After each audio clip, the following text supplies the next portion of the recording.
इयत्ता 10वी, विषय विज्ञान, भाग 2, धडा 1, आनुवंशिकता व उत्क्रांती. प्रस्तावना. मुलांनो, आनुवंशिकतेविषयी या अगोदर आपण अभ्यास केला आहे. आपल्या सभोवतालचे जे प्राणी आपण पाहतो त्यांच्यामध्ये आनुवंशिकतेचा मोठ्या प्रमाणात प्रभाव पडलेला असतो. आनुवंशिक बदल कसे घडून येतात हे आपण या पाठात अधिक विस्ताराने अभ्यासणार आहोत. सर्वप्रथम मला सांगा, सजीवांच्या पेशी केंद्रातील आनुवंशिक गुणधर्म वाहून नेणारा घटक कोणता आहे? बाई, गुणसूत्र हा घटक आहे. बरोबर, ही गुणसूत्रे केंद्रित आम्ले व प्रथिने यांनी बनलेली असतात.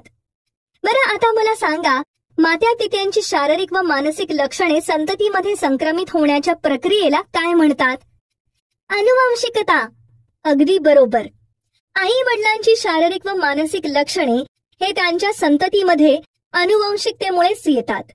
म्हणूनच कुत्र्याची पिल्ले कुत्र्यासारखीच, कबुतराची पिल्ले कबुतरासारखीच होतात. मग मला सांगा, डीएनएचा रेणू कोणत्या घटकांपासून बनलेला असतो? नाही माहित? बरं, मीच सांगते.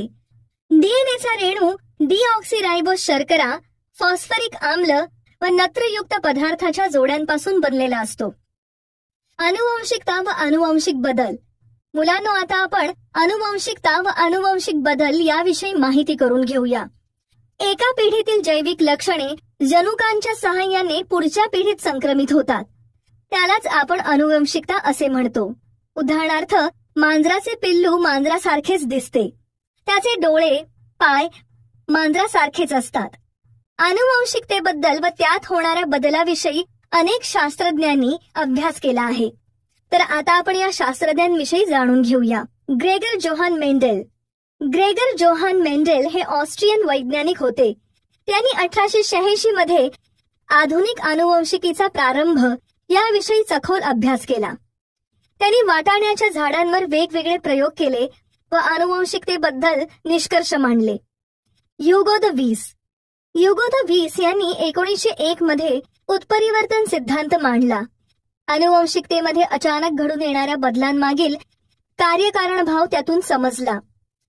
वॉल्टर सटन. वॉल्टर सटन यांनी 1902 या वर्षी गुणसूत्रांचा अभ्यास करून नाकतोड्याच्या पेशीमध्ये गुणसूत्रांच्या जोड्या असतात हे सिद्ध केले. ओस्वाल्ड एव्हरी, मॅकलेन मॅकार्थी व कॉलिन मॅकलाइड या तीनही शास्त्रज्ञांनी डीएनएच्या घटकांचा अभ्यास केला व विषाणू व्यतिरिक्त सर्व सजीवांमध्ये डीएनए हीच आनुवंशिक सामग्री असते हे सिद्ध केले. फ्रँकोइस जॅकब आणि जॅक मोनॉड यांनी 1961 साली प्रथिन संश्लेषणाचा अभ्यास केला. त्यांनी जीवाणूंच्या पेशीत डीएनएद्वारे होणाऱ्या प्रथिन संश्लेषणाच्या प्रक्रियेची प्रतिकृती तयार केली. त्यामुळे डीएनए मध्ये असणाऱ्या जनुकीय संकेताविषयी माहिती मिळण्यास मदत होऊन जनुक अभियांत्रिकीचे शास्त्र विकसित झाले व पुनःसंयोजी डीएनएचे तंत्रही विकसित झाले. फ्रँकोइस जॅकब व जॅक मोनॉड या शास्त्रज्ञामुळे म्हणजेच यांच्या प्रथिन संश्लेषणाच्या अभ्यासामुळे आनुवंशिकीमध्ये मोठ्या प्रमाणात विकास झाला. आनुवंशिकीचा उपयोग. 1. प्रथिन संश्लेषणाच्या अभ्यासामुळे विकृतीचे निदान करणे सोपे झाले. 2. आनुवंशिक विकृती. गुणसूत्रातील अपसामान्यतेमुळे किंवा जनुकातील उत्परिवर्तनामुळे निर्माण झालेले आजार म्हणजे आनुवंशिक विकृती होय. यात दुभंगलेले ओठ, वर्णहीनता यांसारखी शारीरिक व्यंगे वा दोष आढळतात. अशी आनुवंशिक विकृती असेल तर त्यावर प्रतिबंधही घालता येतो. 3. प्रथिन संश्लेषणाच्या अभ्यासामुळे आनुवंशिक विकृती असेल तर उपचार करणे सोपे जाते. 4. प्रथिन संश्लेषणाच्या अभ्यासामुळे प्राणी संकर व वनस्पती संकर करणे शक्य झाले आहे. 5. उद्योगामध्ये औद्योगिक प्रक्रिया करण्यासाठी प्रथिन संश्लेषणाच्या अभ्यासाची खूप मदत मिळते. डीएनए व आरएनए. आता आपण डीएनए व आरएनए म्हणजे काय ते समजून घेऊया. डीएनए म्हणजे डीऑक्सीरायबो न्यूक्लिक ऍसिड. इसवी सन 1869 साली श्वेत रक्तपेशींचा अभ्यास करताना स्विस जीवरसायन शास्त्रज्ञ फेडरिक मिशर यांनी या आम्लाचा शोध लावला. या आकृतीत दाखवल्याप्रमाणे डीएनएचा रेणू हा 2 सर्पिल व एकमेकात गुंतलेल्या न्यूक्लिओटाइड धाग्यांचा बनलेला असतो. प्रत्येक न्यूक्लिओटाइड हा नायट्रोजन युक्त पदार्थ, डीऑक्सीरायबोज शर्करा आणि फॉस्फरिक आम्ल यापासून बनलेला असतो. नायट्रोजन युक्त पदार्थ हे प्युरिन व पेरिमिडिन असे दोन प्रकारचे असतात. पेरिमिडिन मध्ये ॲडेनिन व ग्वानिन हे दोन प्युरिन तर सायटोसिन व थायमिन हे पदार्थ असतात. तसेच यामध्ये ॲडेनिनची थायमिन बरोबर आणि ग्वानिनची सायटोसिन बरोबर जोडी असते. यामध्ये ॲडेनिन व थायमिन हे द्विहायड्रोजन बंधाने तर ग्वानिन आणि सायटोसिन हे त्रिहायड्रोजन बंधाने एकमेकांना जोडलेले असतात. हायड्रोजन बंधनामुळे शिडीतील पायऱ्यांमध्ये डीएनएच्या सर्पिल रेणूंचे दोन्ही धागे जोडलेले असतात. यास द्विसर्पिल रचना असेही म्हणतात. आरएनए म्हणजे रायबोन्यूक्लिक ऍसिड. हे पेशीतील दुसरे महत्वाचे न्यूक्लिक आम्ल आहे. हे न्यूक्लिओटाइडने बनलेले एकच धागा असलेले न्यूक्लिक आम्ल असते. त्यामध्ये रायबोज शर्करा, फॉस्फेटचे रेणू व नत्रयुक्त पदार्थ असतात. ग्वानिन, सायटोसिन, ॲडेनिन व युरॅसिल हे 4 नायट्रोजन युक्त पदार्थ आरएनए मध्ये असतात. यापैकी ग्वानिन व ॲडेनिन हे प्युरिन आहेत, तर सायटोसिन व युरॅसिल हे पिरिमिडिन आहेत. आरएनए हा केंद्रक आणि पेशीद्रव्य या दोन्ही ठिकाणी आढळतो. आरएनएच्या कार्यप्रणालीनुसार मेसेंजर आरएनए, रायबोसोमल आरएनए तर ट्रान्सफर आरएनए असे 3 प्रकार पडतात. आनुवंशिक विकृती. मुलांनो, आरएनएच्या कार्यप्रणालीचा अभ्यास आपण या पाठात पुढे करणारच आहोत. पण तत्पूर्वी आपण आनुवंशिक विकृती म्हणजे काय आणि अशा काही विकृतींची नावे समजून घेणार आहोत. तर ज्या विकृती ह्या गुणसूत्रातील अपसामान्यतेमुळे किंवा जनुकामध्ये असलेल्या उत्परिवर्तनामुळे निर्माण होतात त्यांना आनुवंशिक विकृती असे म्हणतात. उदाहरणार्थ 1. गुणसूत्राच्या संख्येत बदल होऊन तयार झालेल्या विकृती. Down syndrome, Turner syndrome, Klinefelter syndrome. 2. उत्परिवर्तन होऊन तयार झालेल्या एकजनुकीय विकृती. हचिन्सन्स रोग, हिमोफोलिया, रातांधळेपणा, पेनिलकिटोमेह, वर्णकहीनता, दात्रपेशी पांडुरोग इत्यादी. 3. एकाच वेळी एकापेक्षा जास्त जनुकांमध्ये बदल घडून आल्यामुळे तयार झालेल्या विकृती. दुभंगलेले ओठ, दुभंगलेले टाळू, जठराचे संकोचन, मधुमेह, रक्तदाब, दमा इत्यादी. अशा प्रकारे आनुवंशिक विकृती सांगता येतील. प्रतिलेखन, भाषांतरण व स्थानांतरण. मुलांनो, आता आपण प्रतिलेखन, भाषांतरण व स्थानांतरण या घटकांविषयी माहिती अभ्यासूया. पेशींच्या कार्यामध्ये डीएनए व आरएनए यांचे कार्य खूप महत्वाचे आहे. कारण डीएनए मध्ये असलेली जनुके हे आरएनएची मदत घेऊन पेशींच्या कार्यात सहभागी होऊन शरीराच्या रचना व कार्य यावर नियंत्रण ठेवतात. जनुकांमध्ये प्रथिनांच्या निर्मितीची माहिती साठवली जाते.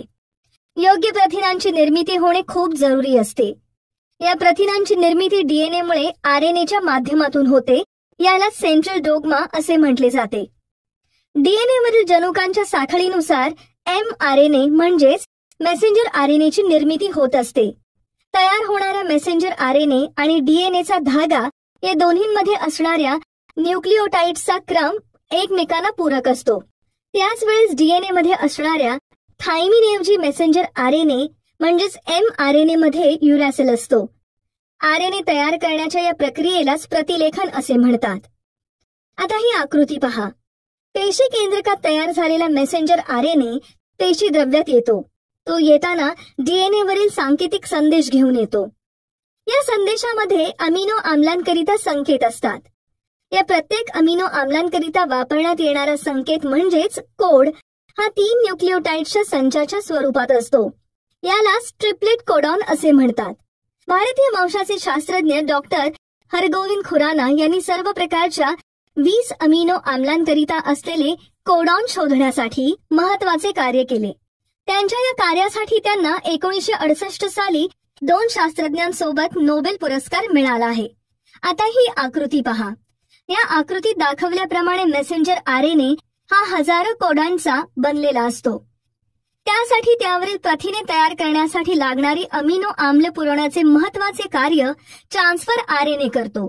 त्यासाठी मेसेंजर आरएनएवर ज्याप्रमाणे कोडॉन असतो तसाच त्याला पूरक क्रम असलेला अँटीकोडॉन ट्रान्सफर आरएनएवर असतो.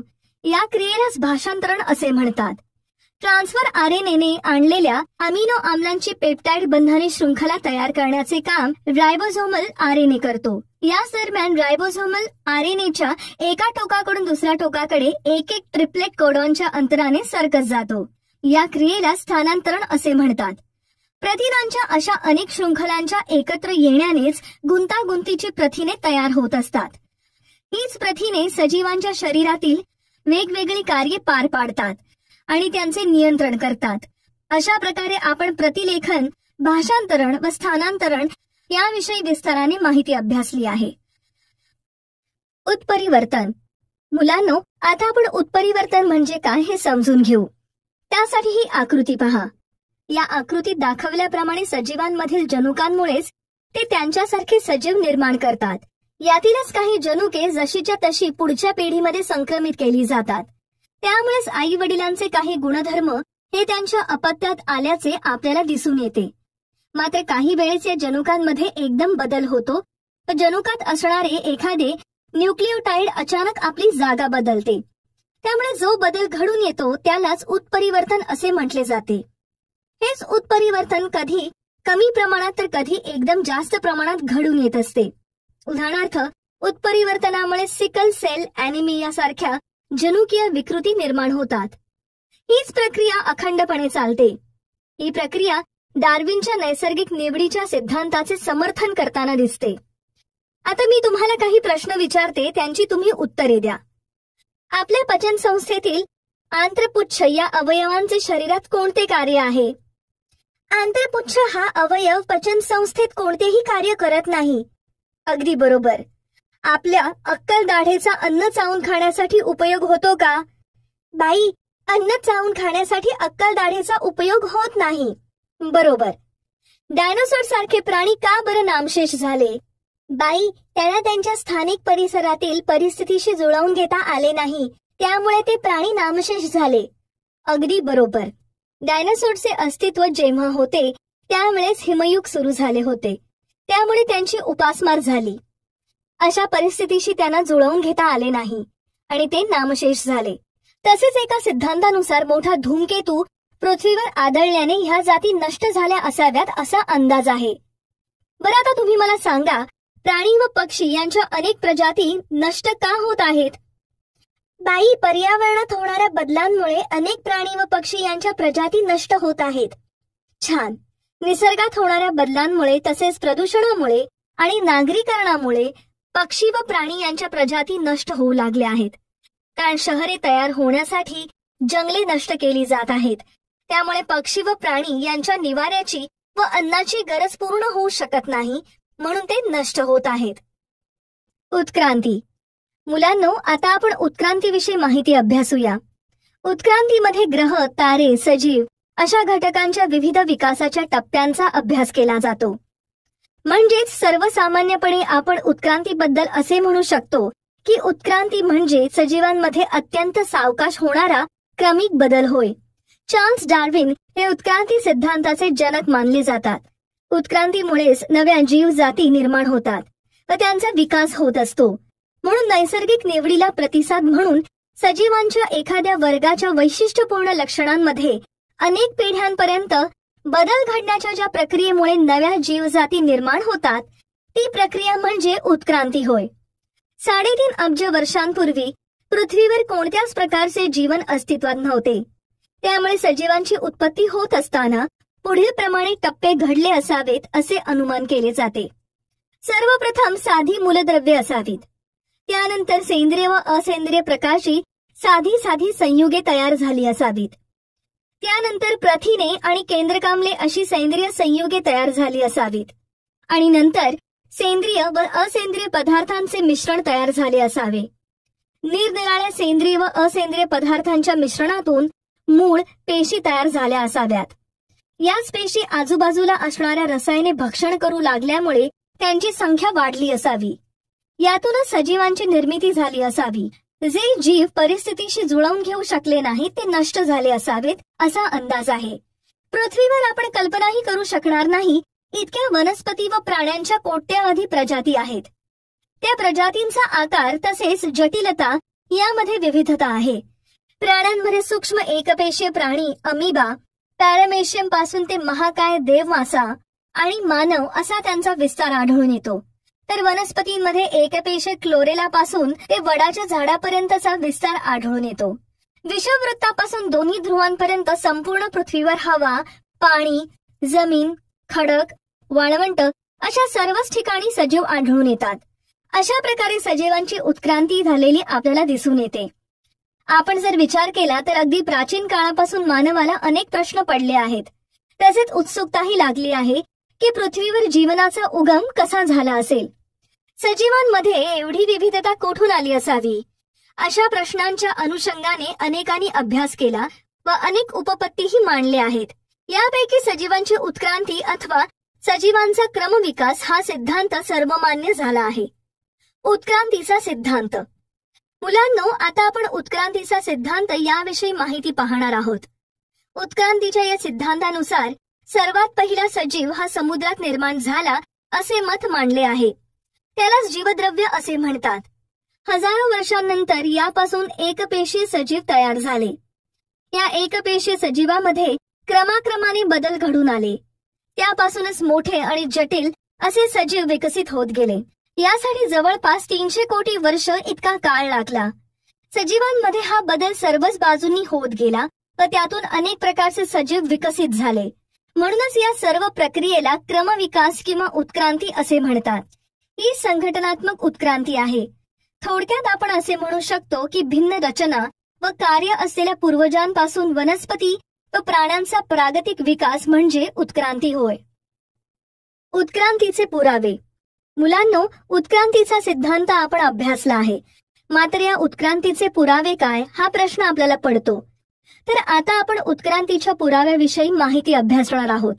उत्क्रांती ही सतत होत राहणारी अखंड प्रक्रिया आहे. मात्र हे सिद्ध करण्यासाठी पुराव्याची गरज आहे.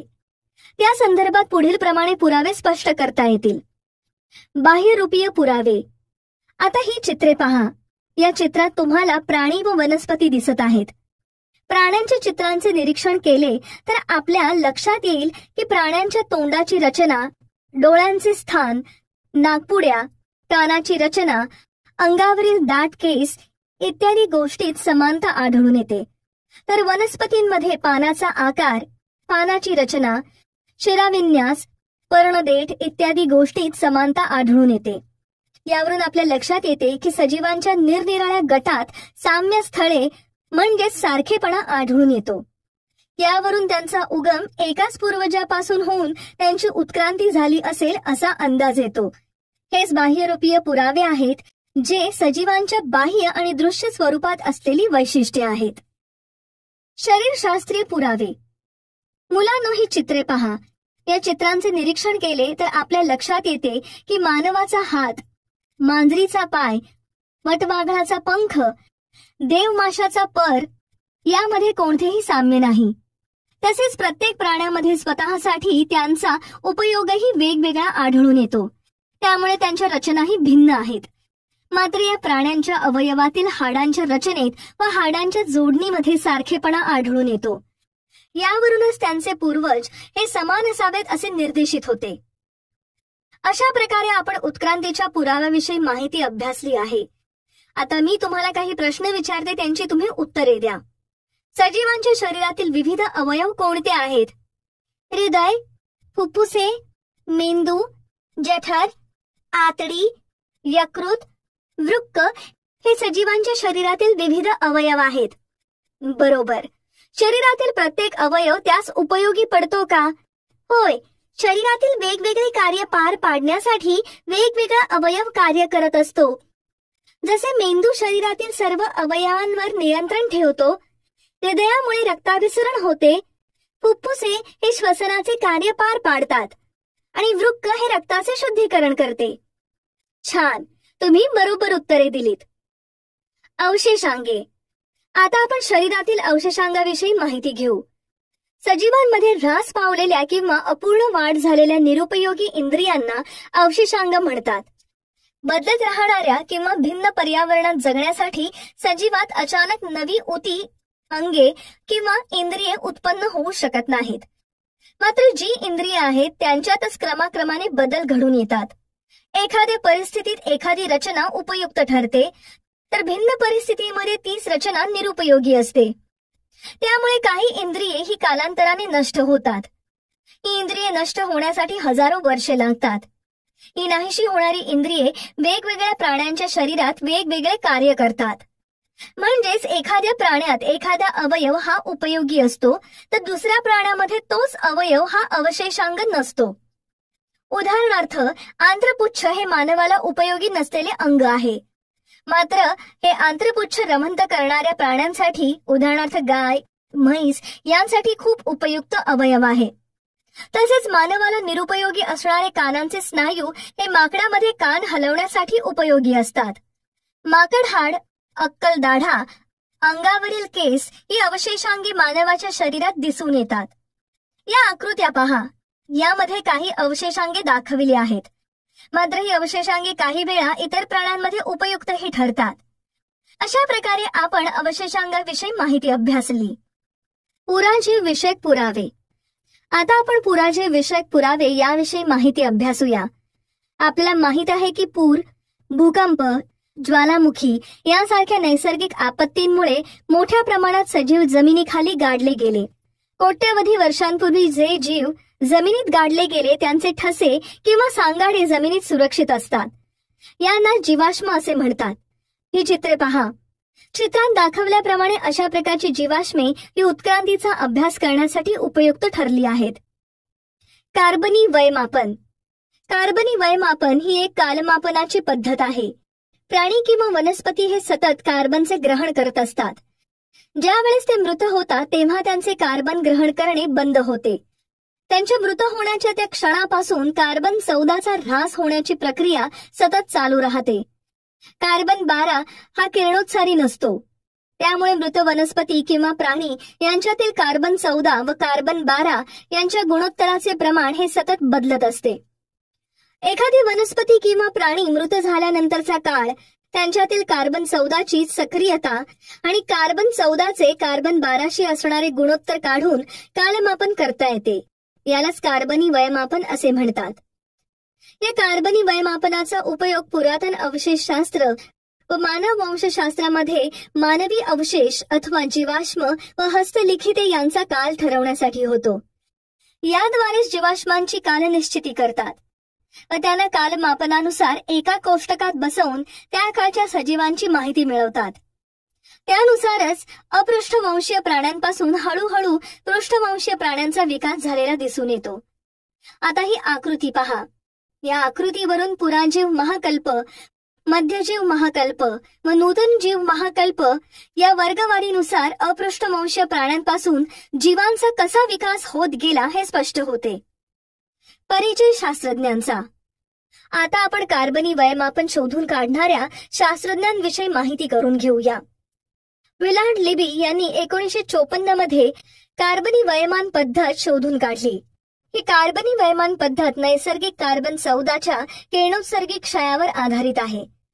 त्यांच्या या शोधामुळे लिबी यांना 1960 सालचे रसायनशास्त्रातील नोबेल पारितोषिक देण्यात आले.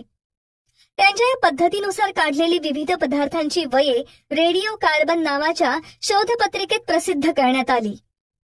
जोडणारे दुवे. मुलांनो, आता आपण वेगळ्या जातीतील जीवांना जोडणाऱ्या दुव्याविषयी माहिती पाहूया. काही प्राणी हे वेगळ्या जातीतील असतात, मात्र आपण त्यांचा एकमेकांशी संबंध जोडू शकतो. काही वनस्पती व प्राणी यांच्यामध्ये काही शारीरिक लक्षणे अशी असतात की त्यांचा दुसऱ्या 2 भिन्न गटांशी संबंध जोडता येतो. म्हणून त्यांना जोडणारे दुवे असे म्हणतात. जसे या चित्रांमध्ये दिलेले प्राणी पेरिपॅटस, डकबिल प्लॅटिपस आणि लंगफिश होत. पेरिपॅटस या प्राण्यामध्ये वलयी प्राण्यांप्रमाणे साम्य आढळून येते. जसे वलयी प्राण्यामध्ये खंडीभूत अंग, पातळ उपचर्म व पार्श्वपादासारखे अवयव असतात, तसेच या प्राण्यांमध्ये श्वासनलिका व खुली रक्ताभिसरण संस्था आढळते. यावरून पेरिपॅटस हा ॲनेलिडा व संधिपात प्राणी या दोघांना जोडणारा दुवा आहे. डकबिल प्लॅटिपस हा प्राणी सरीसृप प्राण्याप्रमाणे अंडी घालताना दिसून येतो. तर सस्तनी प्राण्याप्रमाणे त्याच्यामध्ये दुग्धग्रंथी व शरीरावरील केस असतात.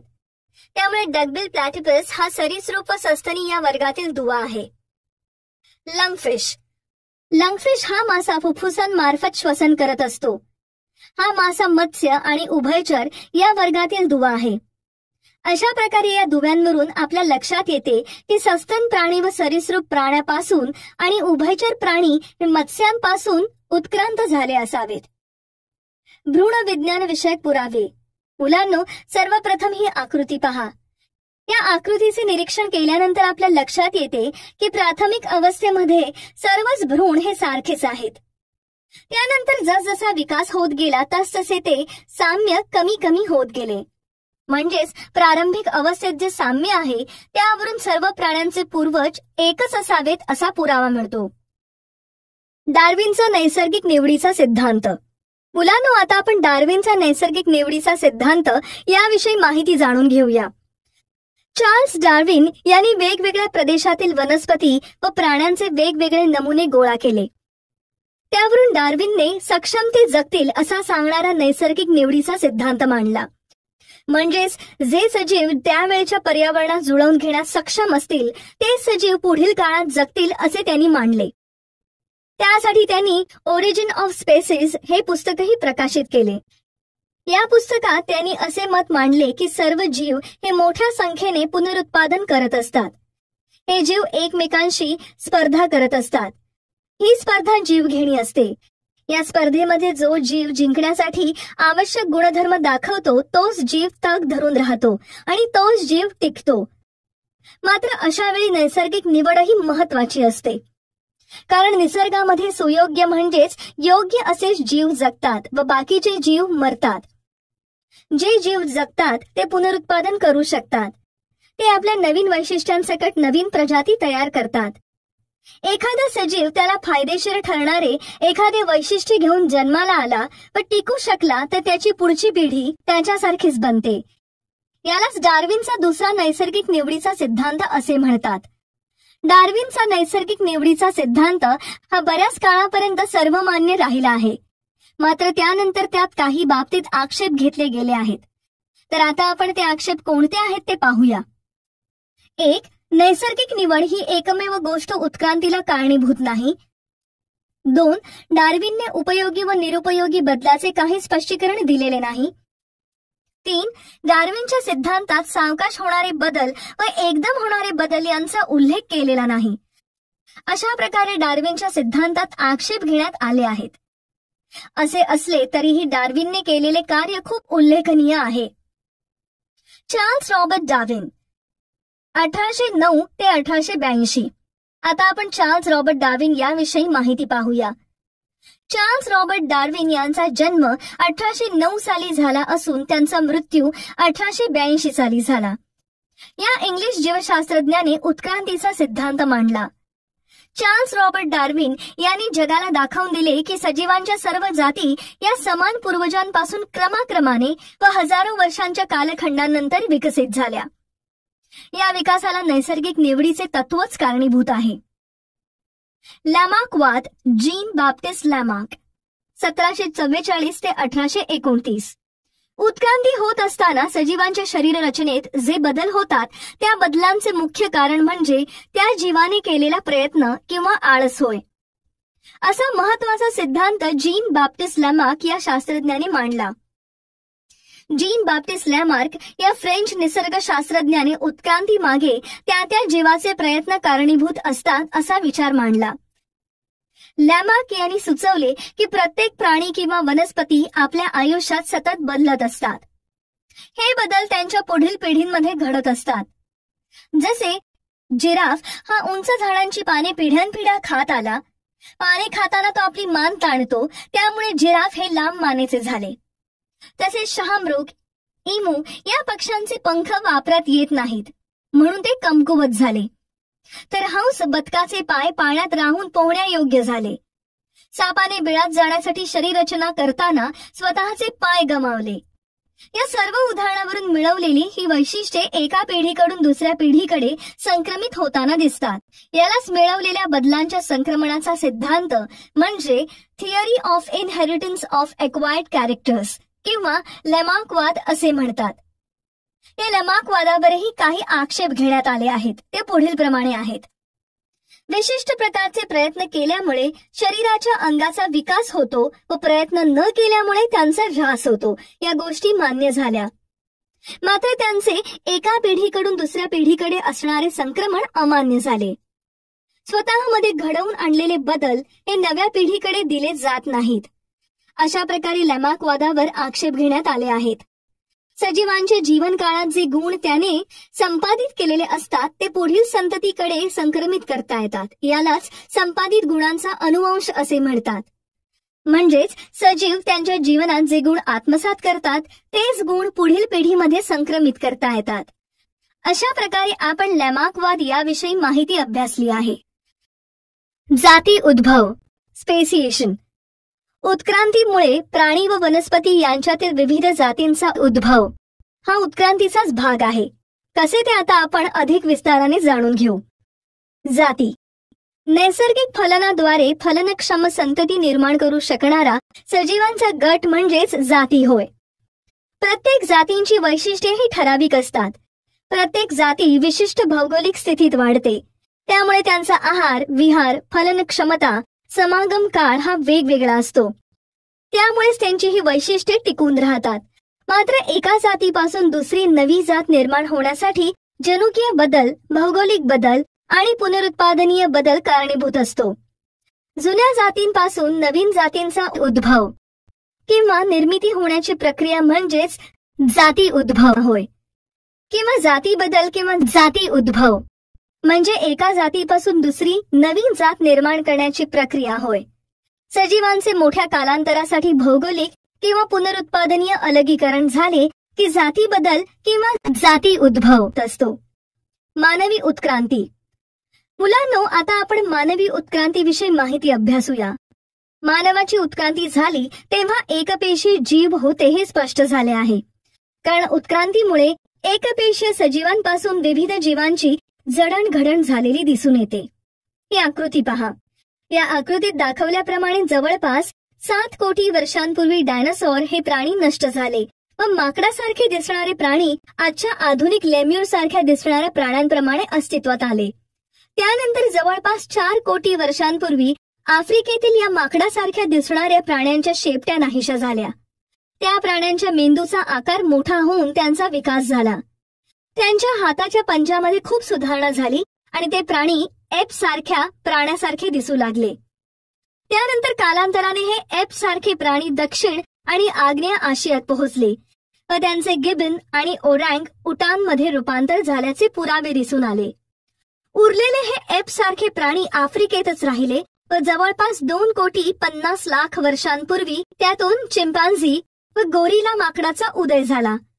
सुमारे 2 कोटी वर्षांपूर्वी एपच्या काही जातींची प्रगती ही वेगळ्या दिशेने होत गेली. कारण अन्नग्रहण करण्यासाठी व काही इतर कामे करण्यासाठी ते हातांचा जास्त प्रमाणात वापर करू लागले. हवामानातील बदलामुळे या प्राण्यांचा अधिक विकास होत गेला. कोरड्या हवामानामुळे जंगले नष्ट होऊ लागली. तेव्हा हे एप सारखे दिसणारे प्राणी हे वास्तव्यासाठी झाडावरून खाली आले. त्यांच्या कमरेच्या हाडांचा विकास अशा प्रकारे झाला की ते गवताळ प्रदेशात ताठ उभे राहू लागले. त्यामुळे त्यांचे हात केव्हाही वापरण्यासाठी मोकळे झाले. ते हातांचा वापर करू शकणारे व ताठ उभे राहणारे पहिले मानव सदृश प्राणी सुमारे 2 कोटी वर्षांपूर्वी अस्तित्वात आले. मानव सदृश प्राण्यांची पहिली नोंद झाली ती आफ्रिकेतील रामापेथिकस या एपची. पुढे हा एप आकाराने मोठा व अधिक हुशार झाला. त्यामुळे 40 लाख वर्षांपूर्वी दक्षिण आफ्रिकेतील एपचा विकास झाला. सुमारे 20 लाख वर्षांपूर्वी मानवासारख्या दिसणाऱ्या प्राण्यांची रचना मानव म्हणजेच होमो या प्रजातीचे सदस्य असण्या इतपत जवळपास आजच्या मानवासारखी म्हणजेच आपल्यासारखी दिसू लागली. अशा तऱ्हेने एक कुशल असा मानव अस्तित्वात आला. 15 लाख वर्षांपूर्वी आशिया खंडात चीन व इंडोनेशियात या ताठ चालणाऱ्या मानवाचे अस्तित्व दिसून आले. आता हे चित्र पहा. या चित्रात दाखवल्याप्रमाणे 1,00,000 वर्षांपूर्वी ताठ चालणाऱ्या माणसाच्या मेंदूचा विकास होत गेला. त्याने अग्नीच्या वापराचा शोध लावला. जवळपास 50,000 वर्षांपूर्वी मानवाच्या मेंदूचा पूर्ण विकास होऊन बुद्धिमान मानव होमो सॅपियन अस्तित्वात आला. बुद्धिमान मानव या वर्गात सर्वात पहिले निअँडरथॉल मानवाचा समावेश होतो. त्यानंतर 50,000 वर्षांपूर्वी क्रो मॅग्नन मानव अस्तित्वात आला आणि त्यानंतर मात्र मानवाची प्रगती खूप वेगाने झाली. माणसाची प्रगती सतत होत राहिल्याने सुमारे 10,000 वर्षांपूर्वी बुद्धिमान मानव शेती करू लागला, जनावरांचे कळप बाळगू लागला आणि संरक्षणासाठी वसाहती करून राहू लागला. अशा प्रकारे संस्कृतीचा विकास होऊन 5,000 वर्षांपूर्वी लिखाण कलेचा शोध लागला आणि इतिहासाची सुरुवात झाली. सुमारे 400 वर्षांपूर्वी आजच्या आधुनिक शास्त्रांचा उदय झाला आणि 200 वर्षांपूर्वी औद्योगिकरणाला सुरुवात झाली. इतकी वर्ष झाली तरी मानववंशाच्या मुळांचा तपशील आजही आपण शोधत आहोत. अशा प्रकारे आपण या पाठातून आनुवंशिकता व उत्क्रांती यांचा अभ्यास केला.